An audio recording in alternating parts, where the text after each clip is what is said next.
Yeah, what we did is we have right the theater. If you think about it, is sort of a empty box, if you will. Heavy walls on the perimeter, right? The roof, all the roof loads go down to the perimeter walls, and then you have a base. So think about you kind of lifting a hollow box with most of the load around the perimeter. So what we did is we went in there, we put in these concrete ring beams, very stiff concrete beams, varying in depth from about 2 to 6 feet around the perimeter, and that made a very strong base to lift from, for something very stiff to lift from.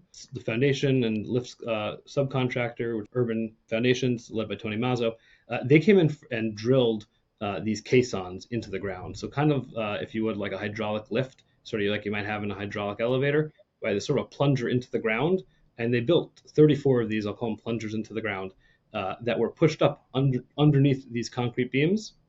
And then when it came time to lift, we had 34 jacking mechanisms, set of 4 jacks per post, and each one of those jacks would lift, and we could lift in 6-inch increments. And that plunger would push up on the bottom of that concrete beam, and we would lift about 6 inches at a time.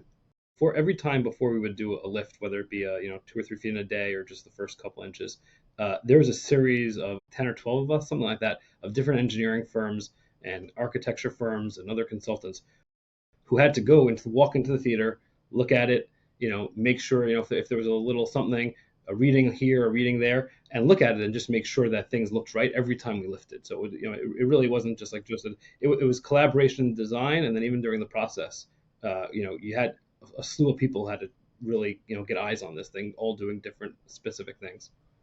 And then that we'd do it and we'd repeat, and then just slowly but surely lifted it, six, between 4 and 6 inches at a time.